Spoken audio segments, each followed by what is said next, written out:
भारत की सरकार हाल ही में एनसीटी बिल 2021 पावर में लेकर आने की पूरी ताक में है, मगर यह बिल भारत को ब्रिटिश रूल के समय में लेकर जा रहा है। नमस्कार दोस्तों, द लीगल कॉल के 13वें एपिसोड में मैं हर्षद गुलाटी आप सबका स्वागत करता हूं और आज हम आपको बताएंगे कि क्यों केजरीवाल और लेफ्टिनेंट गवर्नर ऑफ दिल्ली के बीच एक विवाद छिड़ा रहता है और एनसीटी बिल 2021 जो कि अपने आप में अमेंडमेंट है, ये क्या है और क्यों इसको लेकर आने पे इतना ज्यादा लड़ाई चल रही है केजरीवाल सरकार और भारतीय जनता पार्टी के बीच। आर्टिकल 293AA को कॉन्स्टिट्यूशन में लेकर आया गया और इसके तहत दिल्ली में किसकी पावर्स क्या होंगी, दिल्ली सरकार क्या डिसीजन ले सकेगी और क्या नहीं, ये सब पावर्स लेफ्टिनेंट गवर्नर को दी गई। यानी कि लेफ्टिनेंट गवर्नर ही हर चीज डिसाइड करेंगे।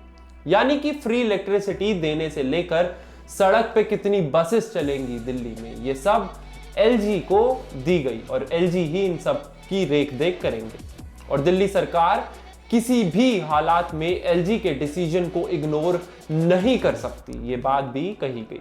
यानी एलजी को एब्सोल्यूट पावर्स दे दी गई।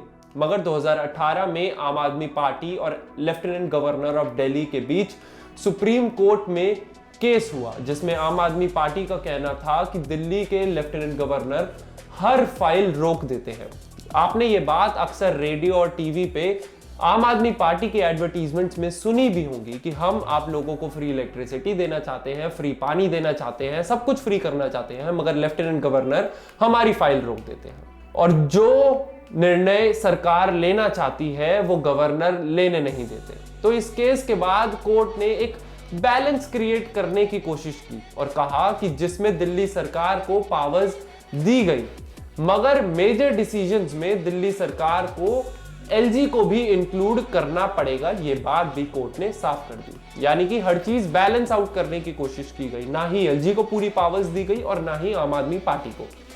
मगर इसके बाद केजरीवाल सरकार एकदम एक्सट्रीम पे चली गई और लेफ्टिनेंट गवर्नर से किसी भी चीज की परमिशन लेना ही बंद कर दिया।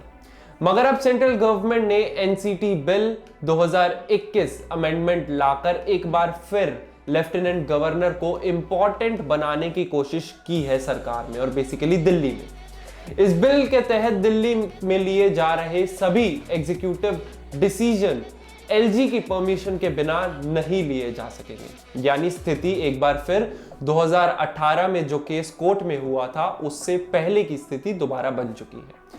केजरीवाल ने इस पे कहा कि दिल्ली में बीजेपी एमसीडी के बायपोल्स में हार चुकी है, 8 में से 0 सीटें बीजेपी को प्राप्त हुई हैं, पर ऐसे बिल लाकर यानी एनसीटी 2021 का बिल लाकर भारतीय जनता पार्टी अपना दबदबा कायम करना चाह रही है एक बार फिर।